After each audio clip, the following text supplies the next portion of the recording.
and Joseph Marcos. So, kumusta naman working together? And kayo ba, ang daming baril kasi natatandaan niyo ba yung first time na humawak kayo ng baril? And kumusta nga doon? Ano pwede niyo ikwento?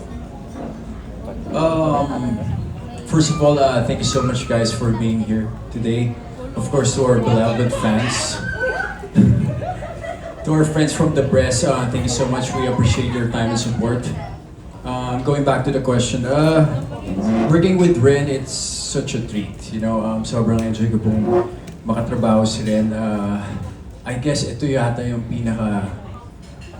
pinaka-genuine na team up na nagawa ko. And I'm so blessed to have her as my leading lady for the Mafia Boss. Kasi I don't think I wouldn't be able to do the things that I do here kung hindi siya yung partner ko. That's why I'm so thankful.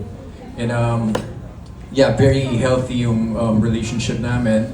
And every time we have taping, always excited to work with her. I feel so safe na siya yung kapartner ko. And sobrang supportive niya sa lahat ng mga eksena namin. Kahit alam kong sobrang challenging yung magiging eksena, I'm confident na, especially, alam kong nandiyan siya sa tabi ko. And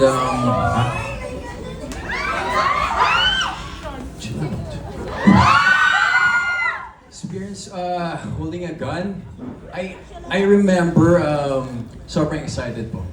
Sobrang excited kasi parang iba yung pakiramdam na makahawak ka ng mabigat na bakal na alam mo kung gaano kalakas yun. And kasi firing yun yung na-experience ko. Very na-overwhelm ako kasi talagang ang lakas ng recoil ng barrel na hindi ko na-expect na gumaganon pala siya. Pero parang parang mabubuhay yung dugo mo. And I'm so happy with that experience. Ren? Yes, again, ulitin ko lang po sinabi niyo. Maraming salamat po sa lahat ng mga nandito ngayon. And of course, sa mga supporters, sa mga kaibigan namin sa press, thank you so much po for coming. And ako din, yung first experience ko nung humawak po ako ng barel, hindi po ako makahinga. Kasi may ginawa ko before na action film. Tapos first ko po yun na gumawa ng mga eksena sobrang action talaga, halos walang double. So pinag-aaral talaga nila ako kung paano yung tamang paghawak para ma-experience ko talaga at maramdaman. Kasi yung iba po kapag pinanood sa screen, mahalata mo na hindi totoo yung hawak na barel. So kailangan maranasan mo humawak talaga ng totoo para alam mo kung paano i-acting nang hindi magmumukhang fake. Tapos, yung first, hindi naman sa pagmamayabang. Na pero nung unang beses ko pong na-try, kasi yung unang gunshot, as in tumama talaga sa pinakagitna. Bullseye. No joke, may video talaga yun. Opo. Pinagyabang ko yun kasi takot na takot akong ginawa ko yun, pero nagawa ko siya. So, I guess, kung uulitin namin ulit dito, which marami kaming mga eksenang ganon. So, magiging exciting siya for me and ilo-look forward ko siya kasi ngayon hindi na ako masyadong takot. Kasi na-enjoy ko po siya. Okay, congratulations. Thank you, Phoebe. Thank you. Thank you so much. Now, moving on to our TikTok content creator. Let's hear from Sab Santos. Hello. Hi, good afternoon. So, congratulations nga pala. Sobrang daming views nung first teaser and definitely this trailer, panigurado, marami pa rin manonood yan. So my question is quite related to the trailer naman. As we've seen to the trailer, sobrang daming fight scenes niyan and such, especially for the Mafia members. Is there specific training na ginawa nyo to these fight scenes? And then for our lead, Ren, yung character kasi ni Amy, very funny siya. Did you have a special training with our director para ma-achieve yung comedy side nung libro? Hi, Eliana. Hello? I would gladly answer that question. So, ano kasi yung mga fight workshop namin, ako lang, tapos yung mga Roswell. So, syempre, ako yung nagbubugbog sa kanila. Pero sa training naman talaga namin, ako yung binubugbog kasi ganun talaga yung take namin sa mga eksena. So, yung mga ginagawa namin, totoong fight talaga siya, hindi siya yung acting fighting workshop. ito yung mismong pag mali yung ginawa mo, matatamaan ka talaga. Tapos si Joseph pa yung kasama ko. So syempre kailangan ko iwasan yung sapa kasi isa lang. Baka ma-knockout na ako eh. Grabe Pero, nga yun! yeah, what can you say about that, Joseph? Kasi yun nga, madami tayong... Alam nyo guys, sobrang aliw na aliw ako dito sa batang to. It's such a pleasure working with him. Just to give him a credit, sobrang passionate nito at grabe magtrabaho ng batang to. And I'm pretty sure, malayo mararating ito. That's why full support ako dito sa batang to. Thank you, man. I support you as well. Sabi ko na nga ba, sila talaga eh. Sila talaga. Anyway, ako naman po, malaking bagay yung workshops bago po kayo mag-start ng taping. Kasi first time ko pong gumawa ng rom-com and hardcore comedy talaga. Alam ng lahat kung gaano kabaliw si Amy. Alam ng lahat ng sobrang yung character niya, insane talagang malala. So hindi siya madaling i-portray. Honestly, ang hirap ng kailangan mo maging OA. At the same time, kailangan in a natural way mo siya mapapalabas na hindi siya magmumukhang pilit. And dapat, sobrang funny niya. Nakusa siyang lalabas na funny na hindi mo pipiliting maging funny. So, ang hirap talaga. So, nung workshop namin, as in siguro mga nakaka 2 days na kami, nag-worry ako na hindi siya lumalabas naturally. Tapos halatang iniisip ko yung script. Parang ganon. Tapos hindi malabas yung funny side ko. So parang akala ko noong una, hindi ko yata kaya. Paano? Buti na lang. Si Direk nandun. Sobrang hands-on po niya kahit sa workshop, sumasama po siya sa amin. And we all know naman na sobrang witty and funny talaga ni Direk Fifth personally. So kung kilala niyo siya as a friend, alam niyo talaga na sobrang yung imagination niya, na nakatulong talaga. Kaya dun sa trailer na nakita nyo, malaking bagay talaga and malaking percentage dun na ambag talaga ni Direk. Kaya lumabas yung character ni Amy na sobrang funny nang hindi namin kailangan pilitan na maging funny. So yeah, it's Direk Fifth talaga guys. Yan. And also, I want to add something dun po sa fight scenes. I just want to give a shout out to the production kasi talagang inaalagaan nila kami dito. Wala kaming minamadaling eksena and yung fight scenes namin, meron po kaming mga araw na nagpa-fight scene kami for 3 hours and it's very legitimate. We're working with Direct Jonar. Ang dami na nilang experience na nagawa. And every time na meron kaming mga action scenes, talagang pumupunta siya doon to collaborate with Direct Fifth. And of course, ngayon ko lang masasabi na I became a fan of Direct Fifth. Grabe yung mga shots na ginagawa niya and yung vision niya towards, especially sa ginagawa na yung Mafia Boss. So, yeah, thank you so much, Direct Fifth. Yeah, I think you all did great naman. Especially nakita natin yung sa trailer yon. So, congratulations everyone. Okay, thank you so much. Ang susunod na katanungan ay manggagaling kay Miss Kate Adahar right here in front from Random Republica. Hi. May questions for Direct Fifth. Ano yung reaction mo dun sa sinabi nila? And pakwento na rin kasi bago yung love team, ang daming action scenes, gaano kahirap o gaano kadali yung kwento. For me kasi, 90% of directing is casting. Kapag tama yung na-cast sa role, parang mapapadali na yung trabaho mo. And for me, sok naman yung mga roles sa main, sa supporting. Then nararamdaman ko rin yung hunger nila sa set. Talagang they watch sa monitor, pinapayagan ko rin naman sila. Yung iba kasi director mahigpit eh. So ako naman, pinapayagan ko sila na mapanood nila para maintindihan rin nila yung proseso nung kung paano ba siya sinushoot, kung ano bang kailangan sa character mo, parang ganon. Tapos, for me kasi, mas mahirap ang comedy kaysa drama. Kasi yung comedy, dapat may timing ka eh.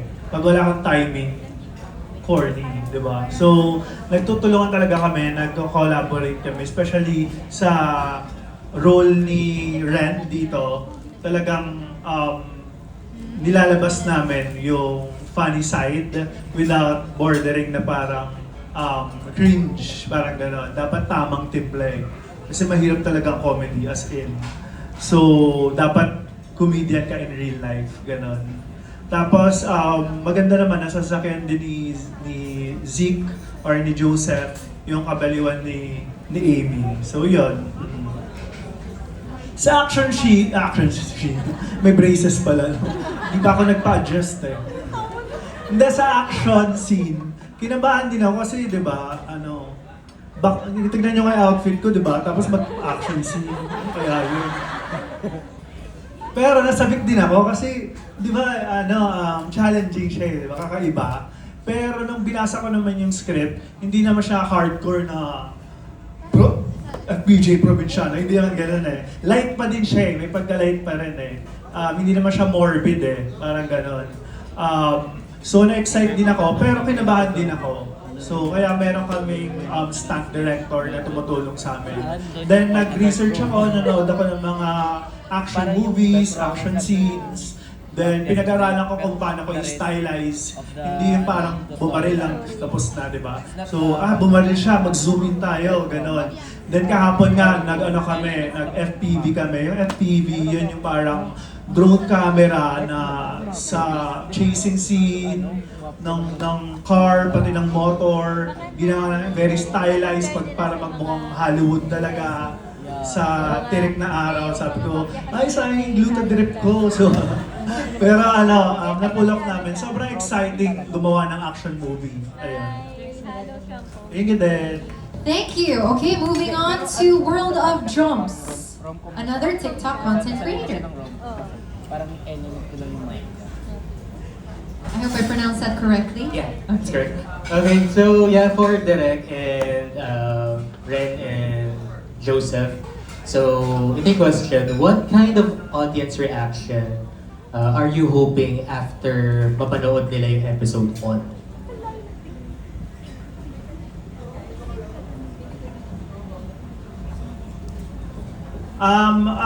Actually ngayon, in-edit ko na yung episode 1. For me, magiging positive siya. I'm very confident. Kasi we were honest with, we were faithful doon sa libro, sa novel ni Yana Loves You. And nakinig rin kami sa mga fans, ganyan. At the same time, binigay rin namin yung timpla namin. Like yung timpla ni Joseph, ni Ren sa character nila. Yung humor ko as a director, binigay ko rin. So I'm very confident na magugustuhan nila to. Kasi ako din mismo, nung una ko siyang binasa, parang hindi ko alam kung ano yung pinapasok kong mundo or project. Pero habang binabasa ko yung script, habang nagsushoot kami, mas napapamahal ako doon sa project. Mas na-excite ako. So, I'm very confident na matutuwa ang fans. Ako naman po, as a fan din ng book, kasi binasa ko po talaga siya cover to cover, for sure, naramdaman dito ng mga readers nung nag-umpisa silang basahin yung libro. Iba yung feeling na mabibigay niya talaga sa'yo eh. Doon pa lang sa umpisa ng mga chapters, hanggang sa kalagitnaan, hanggang sa matapos mo, meron siyang feels na ang saya, nakakakilig, sobrang colorful, sobrang feel good. Yung tipong parang hindi mo mamamalayan 5 AM na pala. May mga ganun akong moment na parang, ay umaga na pala, nagbabasa pa rin ako. Tapos excited ako gumising ulit kasi magbabasa ulit ako. Yung ganung excitement, kasi sobrang kang attached and sobrang mong minahal yung characters. Dahil sobrang kang tuwang-tuwa sa kwento. Parang sana mabigay namin sa kanila yung same feels na kung ano yung naging journey nila habang binabasa nila yung libro. Kung gaano nila kaminahal at in-embrace yung libro, yung ganong feeling. Sana maramdaman din nila dito sa series namin na ginawa po talaga namin at ginagawa po namin yung best namin para makita nyo talaga on screen kung ano yung dapat nyo ding ma-feel, na kung ano yung na-feel nyo nung binabasa nyo yung libro. So, yeah, sana lahat tayo maging masaya. Yun, maging masaya sana tayo and magustuhan natin. Kasi kami, masaya kami. Diba? Kinakabahan. So yung reaction na ina-expect namin at yung gusto namin makuha, like what Direk said, yun nga, parang naging faithful kami dun sa book. And to be honest, I really appreciate our location manager. You know, shout out also to him kasi every time na may taping kami at may bagong location, ako mismo nagugulat ako. And you know, I really appreciate yung framing ni Direk. Pag nakikita ko sa monitor, like, oh, dito tayo mag-shoot, like, wow. Parang, hindi naman sa pagbubuhat ng bangko, pero parang yung imagination ko nung binabasa ko yung book, nung nakita ko sa monitor, parang na-surpass pa niya. And that's why, you know, we just really hope na sana ma-appreciate nila yung pinaghirapan namin at, you know, pinag-pawisan namin. Thank you so much and congratulations. We are looking forward sa first episode. Thank you. Maraming salamat po. Ngayon naman, rounding up batch 1, we have none other than Aster. Yes daw ako. Unang-una, congratulations muna sa whole cast, lalo-lalo na sa dalawang anak ko, si Ren at saka si Frost. Frost, sana matupad yung pangarap ko para sa iyo. Sabi ko kay Boss Vic, sana mabigyan ka ng break na katulad nito, na ikaw naman ang isa sa mga bida. Sana. Wish ko yan para sa iyo, Frost. Anyway, para muna sa lahat. Syempre, I think all of you, this is your first time to work together. Tama ba ako? First time kayo nagkasama-sama in this series. First time, di ba, sa lahat? So, bawat isa sa inyo, anong na-discover niyo sa isa't isa? Working with, of course, your director and your colleagues in dito sa serye na to. Alright, let's start from one end, going to the other. Okay, how about here with Aliyah? Please pass the mic to Aliyah po. Thank you.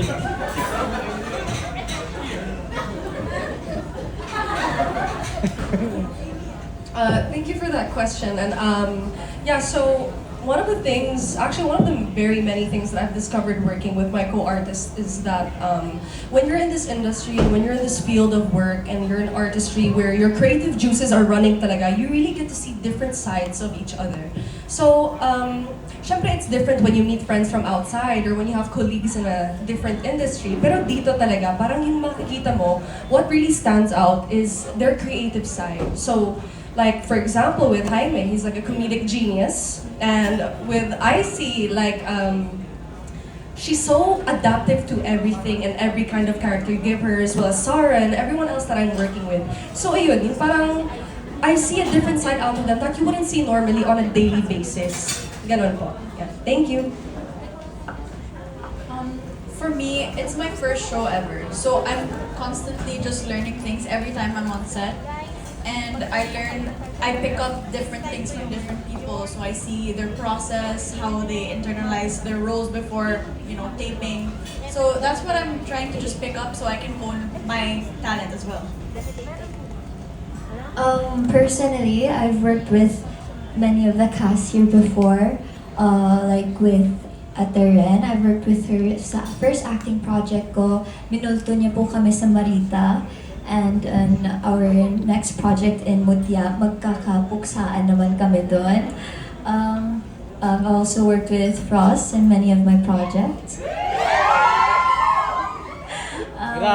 And as well as Kyosu. As the entire group itself, like from the first day pa lang, parang it was very easy to like bond with each other. Na parang hindi siya usual because in my other projects, like first working under like Marita or Angutya, where it was a new group, new cast, it took a while to warm up to each other. But for here, parang acting workshop pa lang, magkakatropa na agad. Like we all had really good chemistry agad. And yeah.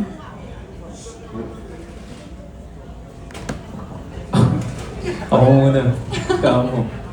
Para sa akin, halos nasabi na nila lahat. Actually, working with the cast is sobrang gaan yung vibe. Since this is my first time working with them, sobrang gaan. Nakuha ko agad yung positive energy nila. And of course, syempre, kada isa may mga sariling parang kalokohan, kumbaga. Na-adopt ko yun, pero in a good way, syempre. And of course, working with Joseph and Kuya Joseph and Ren, sobrang marami akong natutunan. Sobrang marami akong natutunan kung paano ito yung ganito-ganyan, kung paano pa maging malalim sa acting and gusto ko pa matuto. Ayan, gusto ko kong gumaling, and ayun.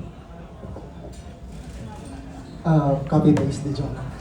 Hindi, actually, first time ko din makatrabaho lahat dito sa cast. And ang masasabi ko lang, as RG said a while ago na may kanya-kanyang konting kalokohan. But once na nag-zone in na sa character yung bawat isa, doon talaga lalabas. Magugulat ka na lang na, parang kanina naglolokohan pa lang tayo. Tapos ngayon parang, uy, iba na to. Si ano na to, yung character niya na to. Iba na agad yung naipapakita. So masasabi ko talaga na sobrang exciting and blessed to work with these people na talagang mahal na mahal nila yung kanilang craft. Yan lang. Meron na. Favorite mafia movie? Sorry.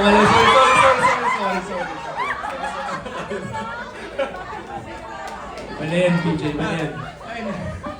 Talas ng memory, ha? Last year pa yung question. Okay. Sorry. Ayun na, speaking of sari-sariling kalokohan, shoutout kay Jaime. Kita nyo naman, di ba? And ayun, first time ko makatrabaho lahat. And ayun, working with bossing na lang. Boss Zig. Boss Zig. Ano siya, alam niyo yung ginaguide kayo, ganon, as newbie. Tapos siya medyo matagal na sa industry, ganon. Oo, alam mo yung... Iko-correct ka niya in a good way. Ganon. Ganon siya.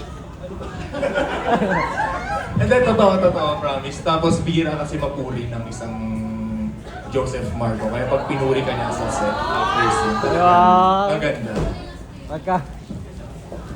Ano ba? Favorite mafia movie ay... Wala na yun. I really love working with new people. I really do. Most of my organic encounters are from work. So, and they always say it's good to work with new directors, it's good to work with new actors. You always pick up on certain things. Of course, it's good to be people that you're comfortable with. For example, Sarah, Kyosu. I've worked with them before. You know what's surprising? I'd like to start with the people that I've worked with, because even if this is a new project, there's still something new that I'm learning from them. Like with Sarah, I've never seen Sarah act this way before. So you should definitely stop, pause. Moving forward with Kyosu, ibang side na to, hindi na siya tulog. He's awake in this one, and like it's happy to see the people that I've worked with before doing, like stepping into different genres. For the new people that I'm working with, it's been a blast. Same with what ang sabi ni RG. Yeah, we all have our different shenanigans happening, but there is a balance of fun and respect to the craft, which I think in mutual agreement we are all working towards. Where we're having fun responsibly, and with Joseph, Ren, and Derek, they have been I've been working with them a lot these past couple of days. They've been so hands-on. They've been guiding me. You know, with comedy, I remember those times me and Ren would be like, "We got this," because like we were out. There's this one scene that took us how many hours? Like so many. It was a group effort. Everybody on that set that day, and with Joseph naman, I think my appreciation to acting has deepened because of this man over here, and I have to thank him because there are times where I don't feel it here, or maybe it's here. I don't even know. But there are times where like I lose my flow, and when I'm reminded, or when I see other people doing their hardest, regardless of the context of what they're going through, makes me want to do the same. So shout out to all of you guys. I love you guys. Ayun po, ako po, personally, grateful po ako sa lahat ng cast po. And kay Direk also, and thank you po sa pag-support nyo sa amin. And also sa family po na Miss Yana po.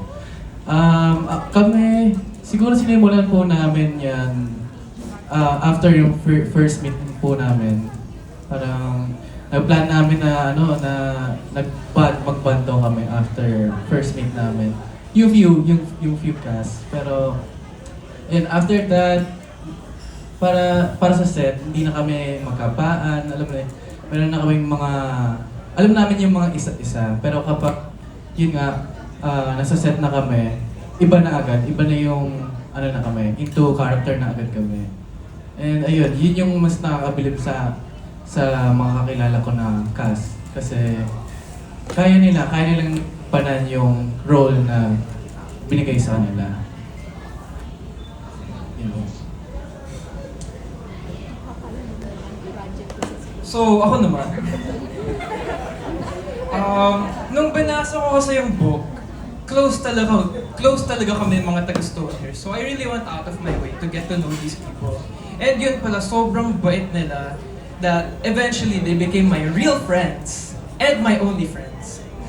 And especially, yung sa mga Roswell din, kahit magkaaway kami sa set, parang mga kaibigan ko na yan, si PJ, si Frost, kanina nga, nagtatawanan tayo dito sa backstage. Kasi actually guys, si Frost nga pala yung first friend ko sa Viva. Ganon siya yung tao.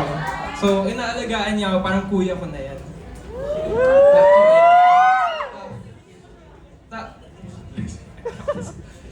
So, besides Frost, there's Kyoko. Then, itong tropa ko, sobrang bait niya sa akin. And of course, tumitingin siya si Sarah, one of my good friends as well. So, everyone, ganun kami ka-close. And then, even if ganun kami ka-close, we still have this professionalism.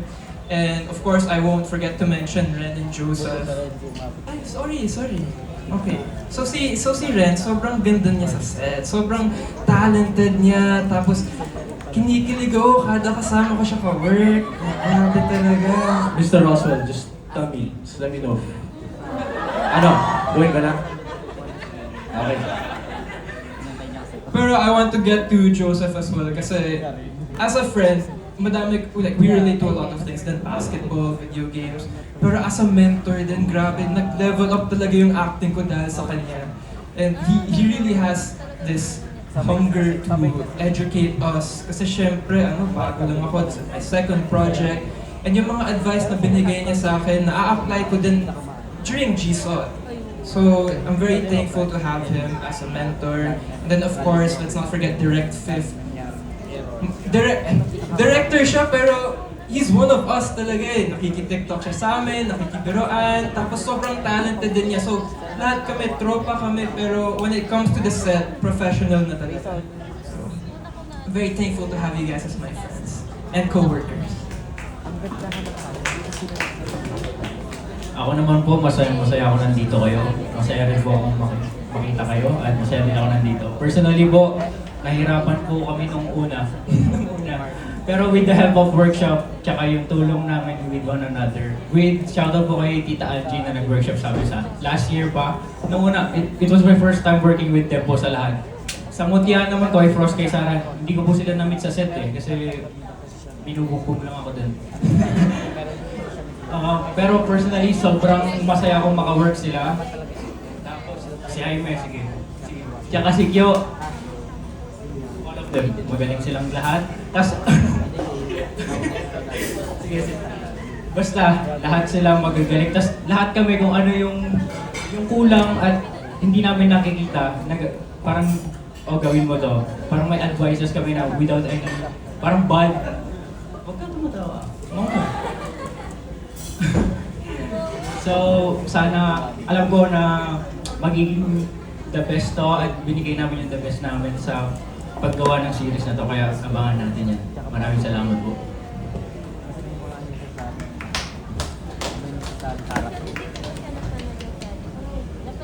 Ako naman po, to be honest, as in sobrang happy ako and malaking bagay na sila po yung nakasama namin dito. So yung sinasabi niyo po na perfect casting, ang laking bagay no na, mabigat na words yung perfect casting. Pero masasabi ko na yes, itong mga taong kasama po namin ngayon, masasabi ko na perfect casting because hindi sila nagpabaya. Nakita ko talaga yon. As in, yes, okay, happy kami, magkakaibigan kami on set, magaan, parang minsan hindi mo ma-feel yung pressure ng work kasi masaya kami lahat, nag-enjoy kami. Pero once na nag-roll yung camera, lahat talaga sila, game face on. Walang petics, hindi nagbibigay ng 100% nila. As in, lahat talaga sila, parang meron sila sa utak nila na kailangan gawin ko yung best ko kasi hindi pwedeng masayang yung character na binigay sa akin. Yun talaga yung nakikita ko sa kanila. Kaya makikita nyo sa episode 1 at sa lahat ng episodes yung ibig naming sabihin. So, I hope you like it, guys. Kasi, perfect casting. Wow. To be honest, I'm feeling emotional dun sa mga kind words na sinabi nila. It means a lot. Kasi, you know, if you're casted na maging lead sa isang show, especially for a TV series, alam mong matagal eh. It's not just your performance, but yung iiwan mong aral dun sa mga kasama mo dito sa set eh. And, you know, naging support din ako once. At itong mga support na to, they've been dreaming to have that role, to have a lead role one day. And so if you set a good example to them, and ikaw yung magiging rason kung bakit mas mamahalin pa nila yung industriya at yung showbiz, like don't be someone na, you know, na magiging kupal ka or magiging mayabang ka to the point na they're gonna hate the business, they're gonna hate the showbiz industry. But rather be the one na sasabihin na lang, okay, may ganitong tao, ito yung gusto kong sundan. And yeah, it's such malaking bagay siya. Kaya siguro ganito ka-blessed yung show. Because everybody is so genuine. Everybody just wants to help. And you know, it's so important for a lead na iparamdam mo sa mga co-actors mo na kailangan ako dito and pantay lang yung role mo kasi kailangan ka rin dito. Not because I'm higher than you, not because I'm bigger than you, but we're here for a reason. We're casted here for a reason. That's all. Ako naman natutuwa talaga ako sa kanila kasi noong 2018 when I entered Viva sa director, parang konti pa yung actors wala pang Viva 1 noon. Then I was so young that time, I was like 26. Then I did lots of movies, then nawala ako sa directing kasi gimmick lang ako. May bar kasi ako. Then when I came back to Viva just last month, nitong last year, nagulat ako na ang dami ng faces, tas mga Gen Zs.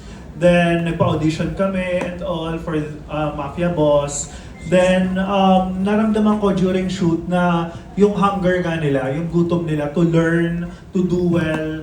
Pag nagba-blocking ako, naririnig ko, nagbabatuan sila na, uy, wag ka muna, ako muna. May ganun ba sila? Parang sabi ko, magsusundukan pa yata itong mga to.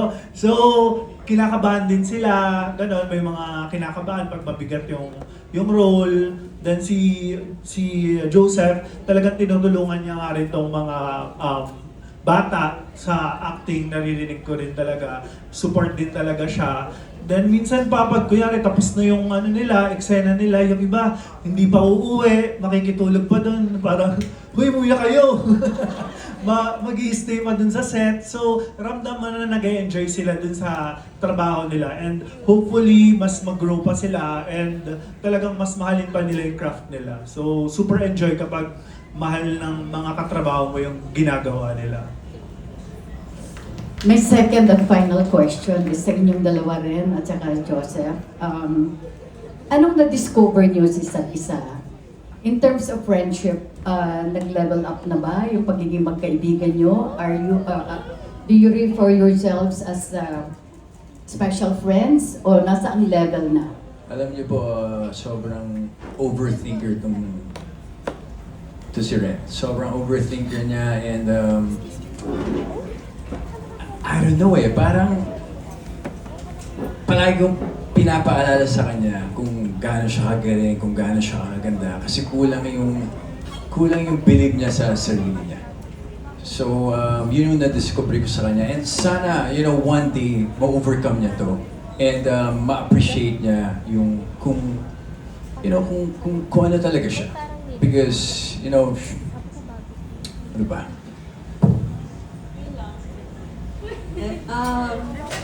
Ako naman po, na-discover ko kay Joseph. Na pwede pala yun na yung first time mong makasama na tao sa isang special project na hindi mo kailangan mahirapan, mag-effort para lang magkaroon ka ng connection. Kasi minsan mahirap po yun. Totoo talaga. As in, hindi lahat ng nakakasama ko parang makakasundo ko kagad or hindi or mahirapan ako makipag-connect kahit yung mga simpleng makipag-usap lang or mag-aral lang ng script, ganyan. Sobrang na-feel ko sa kanya na hindi niya pina-feel sa akin na parang nobody lang ako, gano'n. Kasi winurick ko po talaga yun nung una, parang, baka hindi niya tanggapin tong project na to kasi hindi naman niya ako kilala. Tapos, nung nag-start kami, hindi niya po talaga pinaramdam yun sa akin. Lagi pa niya akong nire-remind na dapat hindi ako gano'n mag-isip.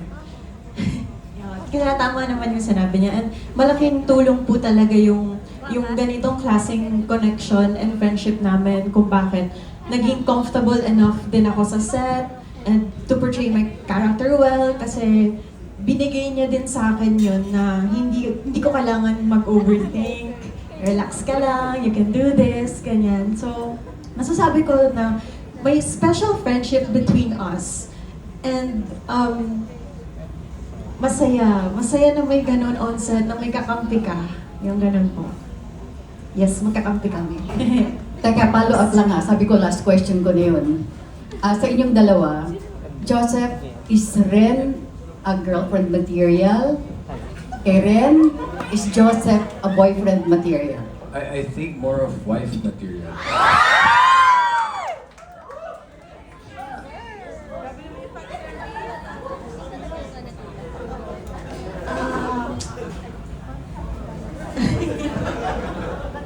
Ita-aster talaga. Hindi, syempre naman. I mean, sino ba namang magsasabi ng no, diba? It's Joseph Marco, everyone. Like, come on.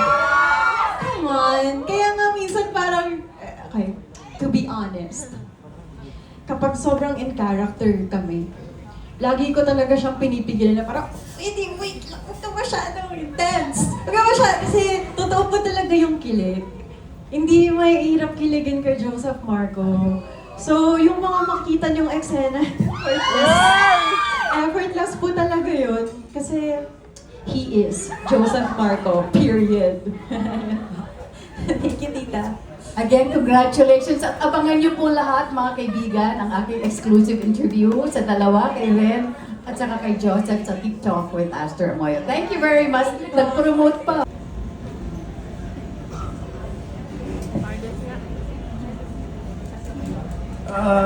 Alam mo, parang parang, I don't know, it's parang, to be honest parang malapit yung personality ko kay Zeke.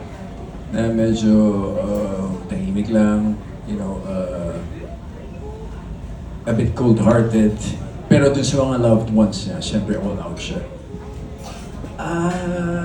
Hardest part to portray? Gusto ko sabihin yung killing part pero na-enjoy ko sa set I enjoy it so much, but siguro yung pagiging sobrang hard niya sa mga friends niya. I'm not like that. You know, I actually felt bad nung may ginawa kaming eksena. Hindi ko na i-spoil. Medyo na-feel bad ako kasi nakasira kami ng gamit sa hotel. You know kami ni Maru, si Bash Postage, so abangan yun. Yeah, I guess that part, na parang hindi ako makarelate. Kasi kung ganun nakaliit yung mundo mo, kung wala ka ng family, kung onti na lang yung mga pinagkakatiwalaan mo, I think you have to somehow protect them and don't make them feel na parang nasa baba mo sila. Si Zeke kasi parang sobrang intense to the point na pinaparamdam niya dun sa grupo niya na yun na boss siya. So yun lang yung part na hindi ako ma-relate. But the rest, sobrang nakaka-relate ako kay Ezekiel Roswell. Tama ba? Pinaka-hardest part ng pagiging Amy? Or Yes. Okay. Yes. Na hindi ako makarelate? Pinaka-hardest for you, part ng personality ni Amy na hardest for you na i-portray or i-play. Okay. Honestly, si Amy kasi, ang hirap talaga ng mga eksena niya. Like, merong mga sequences na yung isang sequence lang na yun, halos lahat ng emosyon kailangan mapakita niya. Like for example, meron kami shoot before na seryoso yung eksena, may iyakan, tapos biglang magpapatawa siya. After niya magpatawa, biglang siyang iiyak. After niya umiyak, biglang magpapatawa ulit siya. So ang hirap nun, ang hirap mapakita na gano'n yung klase ng character niya, na grabe yung emotions niya, like roller coaster, ang bilis. At the same time, kailangan maging human pa rin siya. Kailangan makita pa rin, mag-register pa rin sa screen yun, na parang kahit kakaiba siya, tao siya, yung kailangan makarelate pa rin sa kanya yung mga tao.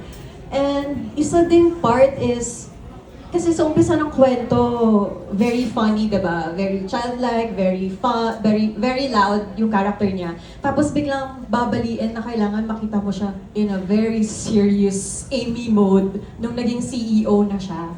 So isang malaking bali din yun na parang kailangan makita ng mga tao yung difference. Yung pagiging Amy niya naman, ha, ganyan. Tapos biglang, diba? So, very challenging talaga. And yun yung malaking naging challenge for me na kailangan pakita ko talaga at mag-register talaga sa camera yung iba't ibang emotions and yung nangyayari sa utak ni Amy, ganun. And yeah, but yes. Thank you so much. Great question.